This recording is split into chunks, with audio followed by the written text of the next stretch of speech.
I stared at the envelope in my hands, turning it over and over as if the weight of it might reveal something about the sender. No return address. Just my name and address in precise, mechanical strokes, clearly printed from a computer. The paper was expensive, thick cream stock that whispered wealth and intention. "Are you going to open it, or just fondle it all day?" Samantha asked, settling into the chair across from me at our usual lunch spot. "Something feels wrong about it." I set it on the table between us, next to my untouched salad. Like opening Pandora's box. Or like someone finally giving you the truth you deserve. She pushed it back toward me with a perfectly manicured nail. "Open it, Riley." The seal gave way easily under my finger. Inside were photographs, glossy and professional looking. I pulled them out one by one, laying them flat on the table. Each image hit me like a physical blow. Mark, my husband, with another woman. They were leaving a hotel, getting into his car, sharing intimate touches that made my stomach turn. The timestamps showed different days, different outfits. This wasn't a one-time thing. "That son of a bitch," Samantha breathed. My hands were steady as I gathered the photos back into a neat stack. 15 years of marriage reduced to a handful of damning images. I thought of all the late meetings, the business trips, the way his mother Evelyn always seemed to know more about his schedule than I did. "I should have known," I said, my voice flat and unfamiliar in my own ears. "Evelyn's been dropping hints for months. Those little comments about how some women just can't keep their husbands interested. What are you going to do?" I tucked the photos back into their envelope with precise movements. "I'm going to find out who sent these. Then I'm going to make sure Mark, his precious mother, and whoever this woman is regret ever thinking they could make a fool out of me." "Riley." Samantha reached across the table, but I pulled my hand away. "Don't tell me to calm down or think this through. I've spent 15 years thinking things through. Being the perfect wife, the understanding partner." "Well, now I understand perfectly." I stood up, dropping cash on the table for our untouched lunch. It's time they understood something too. They picked the wrong woman to betray. The photos burned in my purse as I waited for Mark in his office lobby. Each minute that ticked by felt like another betrayal, another lie exposed. His secretary kept glancing at me with practiced sympathy, the kind reserved for wives who show up unannounced. "Mrs. Thompson, he's ready for you now." Mark stood as I entered, his smile faltering when he saw my expression. "Riley? Is everything okay?" I dropped the envelope on his pristine desk. "You tell me." His face drained of color as he looked at the photos, but his voice remained steady. "These aren't what they look like." "Really?" "Because they look exactly like my husband leaving the Grand Hotel with another woman. Multiple times. Mother warned me about this." He rubbed his temples. "Someone's trying to cause trouble. Probably one of her society friends who. Don't you dare blame Evelyn for this." I slammed my hand on his desk. "For once in your life, own up to something without hiding behind your mother's skirts." His phone buzzed. Evelyn's face lit up the screen. "Of course. I need to take this," he said. "No, you need to explain these photos." He answered anyway. "Mother, I'm in the middle of something." "Yes, she's here." "I know. I'll handle it." The casual dismissal in his tone ignited something in me. I grabbed the phone from his hand and spoke directly to my mother-in-law. "Evelyn, your son's been sleeping around. Care to explain that to me?" "Riley, dear." Her voice dripped with false concern. "You're obviously upset. Perhaps we should discuss this at Sunday dinner. Like civilized people." "Civilized?" "Like watching your son destroy his marriage while you cover for him." "I've always said you had quite an imagination." Evelyn sighed dramatically. "Mark, darling, handle this before she makes an even bigger scene." Mark reached for the phone, but I held it away. "You two deserve each other. The lying son and his enabling mother. That's enough." Mark's voice hardened. "You're embarrassing yourself." "No, you've done enough embarrassing for both of us." I dropped his phone on the desk. "I want you out of the house tonight. Stay with your mother. You two can plot your next moves together. Riley, be reasonable." Reasonable died the moment I saw these photos. I turned to leave, then stopped. "Oh, and Mark? Tell your mother I won't be at Sunday dinner. I'm done playing happy families with people who think I'm too stupid to see through their lies." As I walked out, his secretary avoided my eyes. I wondered how much she knew, how many other wives had walked this path before me. But unlike them, I wasn't going to disappear quietly into the background of Mark and Evelyn's carefully constructed world. The coffee shop was nearly empty when Grace slid into the booth across from me. My sister-in-law's usual pristine appearance was slightly disheveled, her hands trembling as she clutched her purse. "I got your message," I said. "What's so urgent?" "I know who sent you those photos." Grace's voice was barely above a whisper. "Because I'm the one who hired the investigator." The coffee cup froze halfway to my lips. "What?" "I've been tracking both of them, Mark and Lucas, for months." She pulled out her own envelope, thicker than mine. "Evelyn's been orchestrating everything.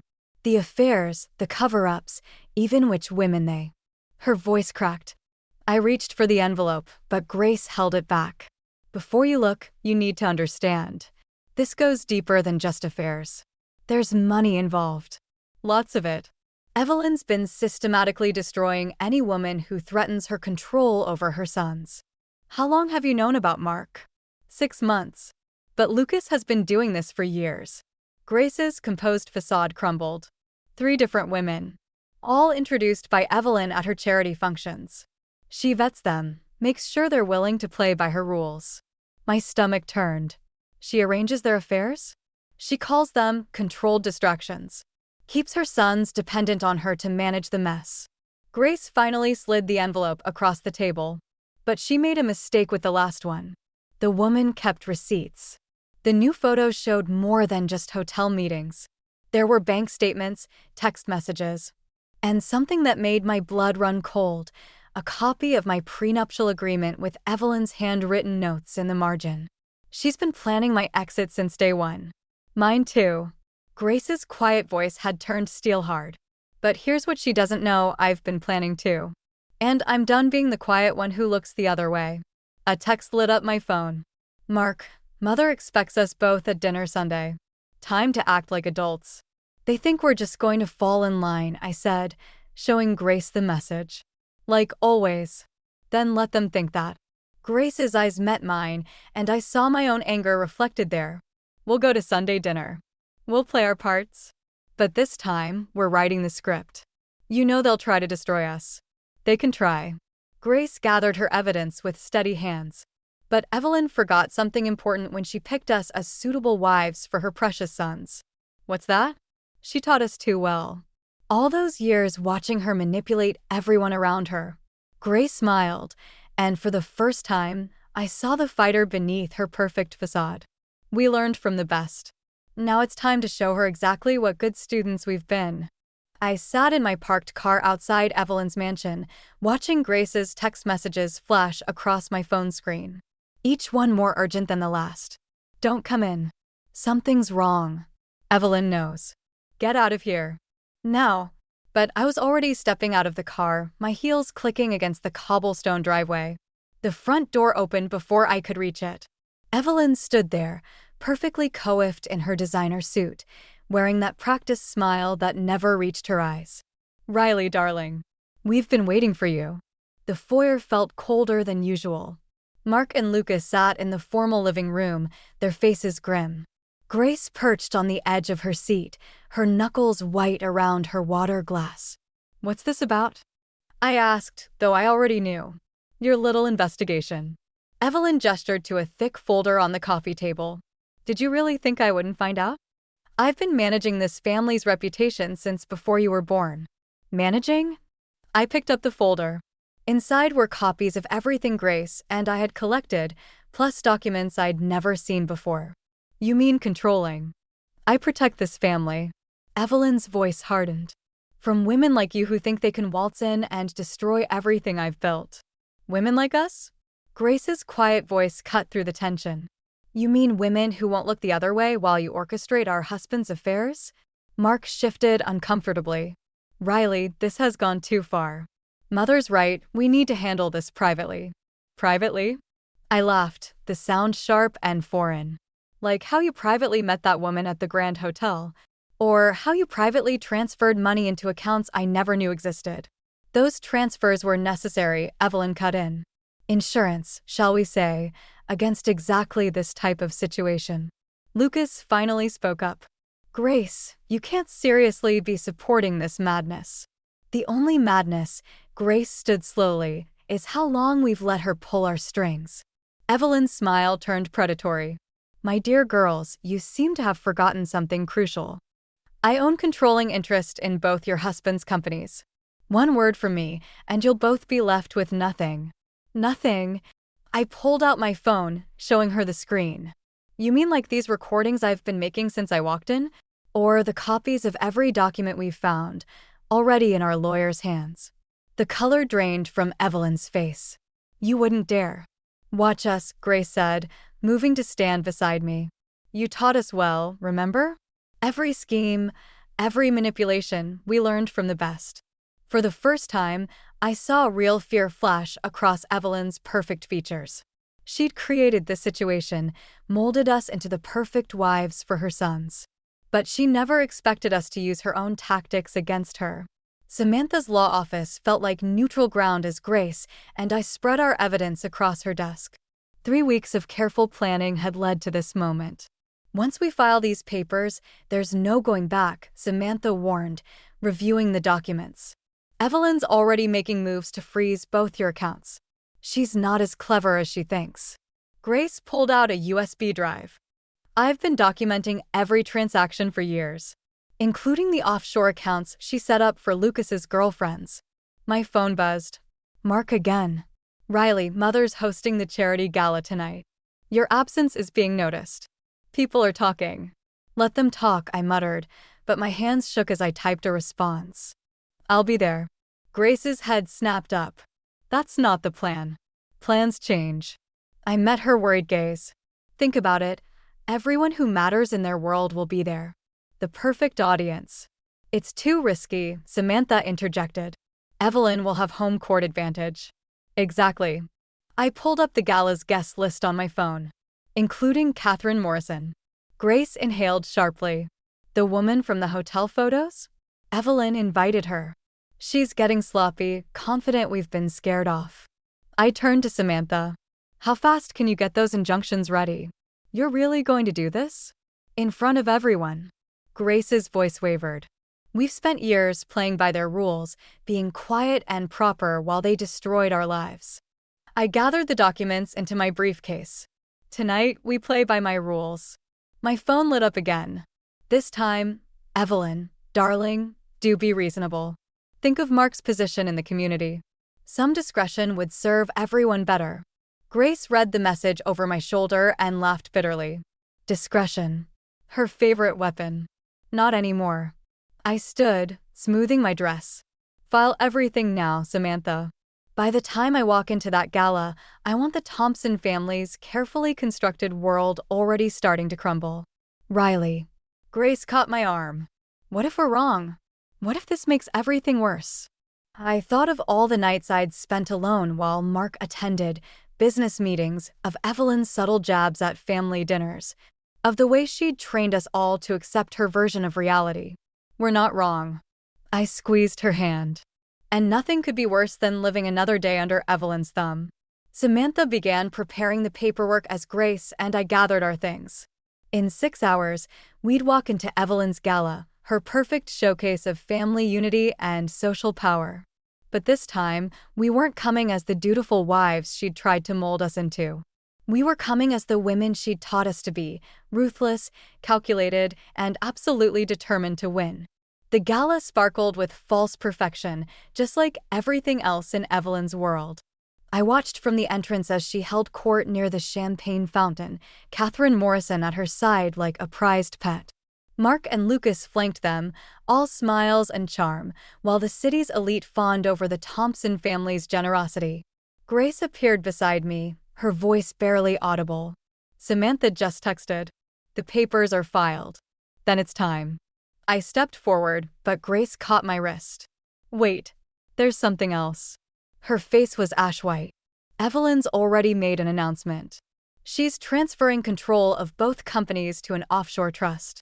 Everything we documented, she's found a way around it. The room tilted slightly. Months of planning, all our evidence, worthless in a single move. Ladies, Evelyn materialized before us, Catherine in tow. So glad you could join us. Catherine dear, these are my daughters-in-law. The ones I was telling you about. Catherine's smile was practiced, professional. Evelyn's told me so much about you both. I'm sure she has. I met her gaze. Like how she arranged your hotel meetings with my husband? The smile faltered. Evelyn's hand clamped around my arm, her nails digging in. Perhaps we should step into the study. Why? I raised my voice slightly, afraid of what else might come out here. Heads started turning. Mark appeared, his face tight. Riley, that's enough. No, it's not nearly enough. I pulled free from Evelyn's grip. Tell them, Catherine. Tell them how Evelyn picked you, groomed you, paid you to destroy our marriages. Security, Evelyn called out smoothly. I believe Mrs. Thompson isn't feeling well. 2 men in dark suits approached. Grace stepped forward, but Lucas intercepted her. You really think security will save you? I laughed, the sound sharp and desperate. The papers are already filed. Everyone will know. About the offshore accounts? Evelyn's voice dropped to a whisper. The ones I've already dissolved and restructured? Or perhaps about the evidence you so carefully gathered. Check your phones, darlings. Sometimes technology can be so unreliable. My phone was dead. So was Grace's. Somewhere in the crowd, Samantha wasn't answering our texts. You see, Evelyn continued, I taught you everything you know. But not everything I know. The security guards reached for my arms. In that moment, I saw our failure reflected in every gleaming surface of Evelyn's perfect world. We'd tried to beat her at her own game, but she'd been playing a different one entirely. As they escorted me out, I caught a glimpse of Mark comforting Catherine, of Grace being led away by Lucas, of Evelyn smoothly explaining to her guests about the tragic effects of stress on fragile minds. We'd lost. Completely. The morning after the gala, I found Evelyn waiting in my kitchen, calmly sipping coffee from my favorite mug. Her composure cracked slightly when she saw Grace beside me. Still conspiring, I see. Evelyn set down the mug. I thought last night would have taught you both a lesson. It did. I moved to the counter, pressing the silent alarm button Samantha had installed weeks ago. Just not the one you intended. Everything I did was to protect this family. Evelyn's voice hardened. You ungrateful girls never understood what it takes to maintain our position. Position? Grace laughed. You mean like your position 30 years ago? When you were the other woman. Evelyn's face went stark white. What did you say? I pulled out a weathered envelope. Your first husband's sister found these quite interesting. The original photos of you with Thomas Thompson, while he was still married to his first wife. Where did you? Did you really think you were the only one who could dig up old secrets? I spread the photos across the counter. The difference is, we didn't just look for evidence. We looked for patterns. Grace stepped forward. Like how you've repeated the same scheme for decades. Finding vulnerable women, using them to control the men in your life, then destroying them when they stopped being useful. You foolish girls. Evelyn stood, but her hands trembled. You have no idea what you're doing. Actually, we do. I nodded toward the window where camera flashes sparked from across the street. The press is very interested in the real story behind the Thompson family dynasty, especially the part about how you orchestrated your own son's affairs. Those offshore accounts you moved? Grace added. They're frozen. Turns out the FBI is very interested in certain international transactions. Evelyn's mask finally cracked. You're bluffing. Mother. Mark's voice came from the doorway. Lucas stood beside him, both men looking shell-shocked. Is it true? Did you? With our father. Everything I did was for you boys. Evelyn reached for them, but they stepped back. Everything was to protect our family. No, I cut in. Everything was to protect your control. But you taught us too well, Evelyn. We learned to play the long game, just like you. The doorbell rang.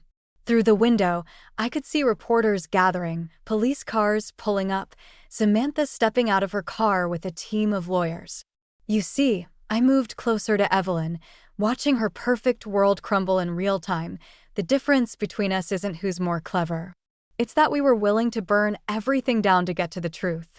including ourselves. For the first time in 15 years, I saw real fear in Evelyn Thompson's eyes. She'd created this moment, trained us in manipulation and revenge, never imagining we'd surpass the master at her own game. The divorce papers sat and signed on my kitchen counter while Mark packed the last of his things. Through the window, I watched Grace directing movers at her house across the street, methodically dismantling the life Lucas had built around her. "I never meant for any of this to happen," Mark said, his voice hollow. "That's the problem." I traced the rim of my coffee mug. "You never meant for anything to happen. You just let your mother decide everything. And now she's alone." He paused at the doorway. "The board voted her out this morning. The company's in free fall. Karma's funny that way." The doorbell rang. Samantha stood there with a thick envelope. "The settlement papers are ready. And there's something else you should see." She spread several documents across the counter. Bank statements, old letters, a marriage certificate from 30 years ago. "Evelyn's first marriage," Samantha explained. "Before Thomas Thompson. She did exactly what she accused you both of doing, married for position, then orchestrated her own scandal to trade up." "History repeating itself," Grace said from the doorway, letting herself in. "Like mother, like sons." Mark flinched. "We're not." "Save it," I cut him off. "The difference is, we're breaking the cycle." Grace picked up one of the letters. "She's asking to see us. Says she can explain everything." "There's nothing to explain." I signed my divorce papers with a steady hand. Some people spend their whole lives creating perfect prisons, then forget they're the ones who built the walls. "What will you do now?" Mark asked quietly. I thought about the job offer in Seattle, the fresh start waiting across the country. Grace had already accepted a position in Boston. We'd chosen opposite coasts on purpose, our friendship stronger without the shadows of our past hanging over us.